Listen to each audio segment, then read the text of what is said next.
श्री शिवाय नमस्तुभ्य मित्रों, जय महाकाल, हर हर महादेव। तो मित्रों, कैसे हैं आप सब? आशा करते हैं आप सब लोग बहुत अच्छे होंगे। मित्रों, हम सबको पता है कि 28 अगस्त को ऋषि पंचमी का बहुत ही प्यारा सा दिन है। इस दिन हम सभी लोग भूल कर भी महादेव जी के शिवलिंग पे जल नहीं चढ़ाएंगे, अन्यथा आप सभी लोगों को दोष लगेगा और जो भी उपायों का फल है उसका लाभ न मिल करके उसका दोष लगेगा। तो कैसे करना है उपाय, बिना जल के कैसे करेंगे, कैसे नहीं, इन सभी बातों का जवाब आपको मिलेगा इसी वीडियो में। तो मेरे साथ लास्ट तक बने रहिएगा और एक एक करके तीनों उपायों को समझने का प्रयास करिएगा। सबसे पहले उपाय की बात करते हैं मित्रों यहाँ पर, जो कि हम करने वाले हैं अपनी इच्छा, अपनी मनोकामना को पूर्ण करने के लिए। ठीक है मित्रों, सामने यहाँ पर आप लोगों को तांबे का कलश दिख रहा है। इसमें लेना है मैं अपने घर का शुद्ध जल और गंगा जल।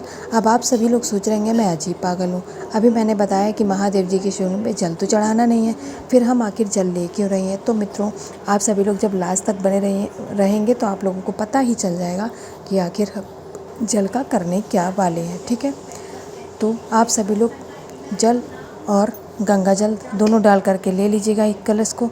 इसके बाद में पहुँच जाएंगे देवादिदेव महादेव भगवान शंकर की शिवलिंग के पास। यहाँ पहुँच करके उत्तर दिशा में मुख करके खड़े हो जाइएगा। देखिए, हम सभी लोगों को महादेव जी की शिवलिंग पे केवल जल नहीं चढ़ाना है, ठीक है, ना कि उनके परिवार को। हम उनके आप सब जानते हैं कि महादेव जी का पूरा परिवार महादेव जी की शिवलिंग पर ही विराजमान रहता है। तो आप उस कलश के जल को 4 स्थानों पे चढ़ाएंगे, जो कि 4 मुख्य स्थान हैं।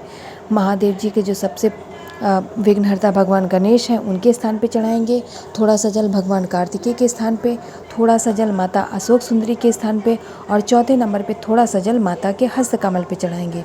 आपको अभी कलश का पूरा जल नहीं समाप्त करना, ठीक है, केवल महादेव जी के शिवलिंग पे नहीं चढ़ाएंगे, बाकी उनके पूरे परिवार को आप सभी लोग अपनी इच्छा, अपनी मनोकामना की पूर्ति की इच्छा से जल चढ़ा दीजिएगा। इतने स्थानों पर जल चढ़ाने के बाद अभी आपको थोड़ा सा जल शेष बचा लेना है, ठीक है। उसके लिए क्या करेंगे, क्योंकि आपको अपनी इच्छा, अपनी मनोकामना का उपाय है, ठीक है। जब इन चारों स्थानों पे आप चढ़ा चुके होंगे, महादेव जी से निवेदन कर चुके होंगे, तब आपको क्या करना है, उस कलश को उठाइएगा, ठीक है। उस कलश को उठा करके आपको जाना है बेल पेड़ के पास। अगर आप अपने घर में गमले में बेल का पेड़ लगा चुके हैं तो आप वहाँ पर चढ़ा दीजिएगा, अन्यथा घर के पास में जो भी होगा वहाँ पर जाइएगा। श्री शिवाय नमस्तुभ्यम मंत्र का जाप करते हुए उस कलश के बचे हुए जल को उस बेल पेड़ के जड़ पे समर्पित कर दीजिएगा। मित्रों, आपकी चाहे जैसी इच्छा हो, चाहे जैसी मनोकामना हो, वो पूर्ण ज़रूर होगी और आपका हृदय की बात महादेव तक पहुँचेगी, आपका उपाय सफल होगा। तो पहला उपाय मैंने अपनी तरफ से समझाने का प्रयास किया। अब चलिए दूसरे उपाय की बात करते हैं। मित्रों, जो दूसरा उपाय सभी लोग करने वाले हैं वो भी हमारी इच्छा मनोकामना की पूर्ति का ही है, ठीक है। इसके लिए आप सभी लोगों को लेना है पत्ते। कितने पत्ते लेंगे? 5। और किसके? आम के पत्ते। आप सभी लोग जानते हैं कि आम के पत्ते कितने लाभदायक होते हैं। बहुत सारे शुभ कार्यों में जब कलश की स्थापना की जाती है तब आम के पत्तों का प्रयोग किया जाता है। घर के बाहर जो तोरण लगाया जाता है उसमें भी लगते हैं। तो आप लोग जानते ही हैं कि कितने पूजनीय, कितने लाभदायक है। तो 5 पत्ते लेंगे। 5 पत्ते लेने के बाद में हमें लेना है शहद। शहद इस बार हमें 1 से 2 चम्मच लेना है, क्योंकि हमें 5 पत्तों पे शहद लगाना है। और एक बात आप लोगों को बता दूं, यह उपाय हमेशा नहीं किया जाता, किसी विशेष अवसर पर ही इस उपाय को करते हैं, क्योंकि बहुत विशेष उपाय है, ठीक है मित्रों। दोनों चीज़ों को लेकर के 5 पत्तों पर आप शहद लगा करके इसके बाद में हम कलश तैयार करेंगे तांबे का, जिसमें हम लेंगे अपने घर का शुद्ध जल और गंगा जल। दोनों लेने के बाद में इस कलश को उठाइएगा। आपने जो पत्तों पर शहद लगाया हुआ है उन 5 पत्तों को उठाइएगा और ले करके पहुंच जाएंगे शिव शंभू के शिवालय यानी महादेव जी की शिवलिंग के पास, ठीक है। उत्तर दिशा में मुख करके खड़े हो जाएंगे। अब एक एक पत्ते को आप सभी लोगों को अपनी इच्छा, अपनी मनोकामना को पूर्ति के लिए महादेव जी की शिवलिंग पे समर्पित करना है। पहला पत्ता आप विघ्नहर्ता भगवान गणेश को समर्पित करेंगे। दूसरा पत्ता भगवान कार्तिकेय के स्थान पे समर्पित करेंगे। तीसरा पत्ता आपको माता अशोक सुंदरी के स्थान पे समर्पित करना है। चौथा पत्ता माता का हस्तकमल, जिसे प्यार से कटी भाग भी कहा जाता है, वहाँ पर समर्पित करेंगे।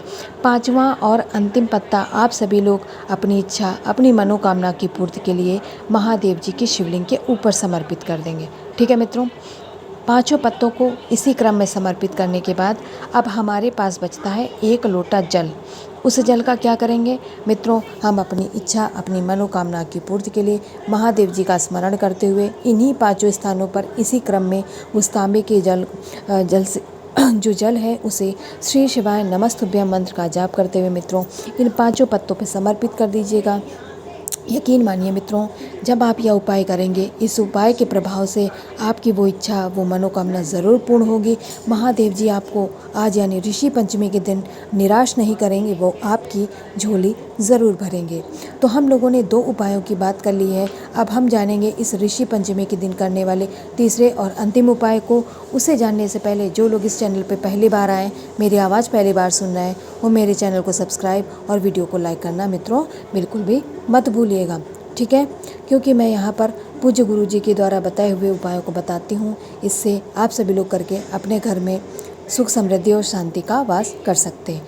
आज के दिन जो हम तीसरा और अंतिम उपाय करेंगे, जब हमारे किसी घर के इष्ट व्यक्ति को बहुत क्रोध आता है, बहुत गुस्सा आता है, बात बात पर क्या करते हैं, गुस्सा करते हैं, घर का माहौल ख़राब कर देते हैं, सबसे लड़ाई झगड़ा मोड़ ले लेते हैं, तब आपको लेना है 5 अक्षत चावल के दाने, ठीक है? 5 दाने लेंगे गिन करके, न ज़्यादा न कम, 5 दाने लीजिएगा। इसके बाद में विशेष उपाय है तो आपको सुगंधित पदार्थ लेना ही होगा। आप सुगंधित पदार्थ में क्या लेंगे? इत्र। जी हाँ मित्रों, हम थोड़ा सा इत्र इस उपाय में प्रयोग करने वाले हैं। छोटी सी बॉटल होती है, उसे आप अपने पूजा सामग्री में रख लीजिए। बार बार आपको मार्केट जाने की आवश्यकता नहीं पड़ेगी। इसके बाद में आपको लेना है तांबे का एक कलश, जिसमें हम लेंगे अपने घर का शुद्ध जल, और गंगा जल ज़रूर डालिएगा क्योंकि ऋषि पंचमी का दिन है। और कुछ नहीं डालना है। इन सभी चीज़ों को लेकर के पहुंच जाएंगे हम महादेव जी की शिवलिंग के पास। अब क्या करना है? सबसे पहले तो उत्तर दिशा में मुँह करके खड़े हो जाइएगा मित्रों। अब क्या करना है मित्रों, हमारे पास में है 5 चावल के दाने। तो उससे पहले आप लोग जो 1 लोटा जल लेके गए हैं उसे श्री शिवाय नमस्तुभ्यम मंत्र का जाप करते हुए महादेव जी की शिवलिंग पे समर्पित कर दीजिएगा। जब आप जल चढ़ाएंगे तो बहता बहता महादेव जी की शिवलिंग से होता हुआ पूरा जब नीचे गिर जाए, यानी कि महादेव जी की शिवलिंग जब पूरी तरीके से सूख जाए, तब आपको क्या करना है, आपने जो इत्र लिया है, ठीक है, इत्र लिया है ना, उस इत्र की 4 से 5 बूंदें महादेव जी की शिवलिंग पर डालेंगे। और जब आप डालेंगे तब आपको महादेव जी का एक नाम लेना है। कौन सा नाम लेना है मित्रों? हाटकेश्वर महादेव जी, ठीक है मित्रों? हाटकेश्वर महादेव जी का नाम लेकर के आप इत्र की बूंदों को महादेव जी के शिवलिंग पर डालिएगा और उससे बहुत अच्छे से लेपन कर दीजिएगा। लेपन करने के बाद में अब आपके पास बचे 5 अक्षत चावल के दाने। अब बारी आती उन्हें समर्पित करके। जब उन्हें समर्पित करेंगे तो सबसे पहले तो उस व्यक्ति का नाम और गोत्र का नाम बोलिएगा। जिस व्यक्ति को बहुत क्रोध आता है, जिस क्रोध दूर करना चाहते हैं, उसका नाम और गोत्र का नाम बोलने के बाद जब इन चावल के दानों को समर्पित करेंगे तब आप लोग मंत्र बोलेंगे। ऐसे हम लोग क्या बोलते हैं? ओम नमः शिवाय। लेकिन यह विशेष उपाय है तो आप लोग इसका उल्टा बोलेंगे, यानी शिवाय नमः ओम। क्या करेंगे मित्रों? शिवाय नमः ओम बोल करके चावल के दानों को चढ़ा करके चले आइएगा मित्रों। मान लीजिए आपके घर में जिस व्यक्ति को वह क्रोध है वो बहुत जल्दी क्रोध करना छोड़ देगा। बाकी मैंने अपनी तरफ से पूरा प्रयास किया आप लोगों को तीनों उपायों को समझाने का, और मैं आशा करती हूँ आप लोग यह उपाय समझ गए होंगे। तो अपने घरों में इन उपायों को ज़रूर करिएगा। महादेव जी की कृपा से आपका पूरा परिवार सदैव सुरक्षित रहेगा। श्री शिवाय नमस्ते।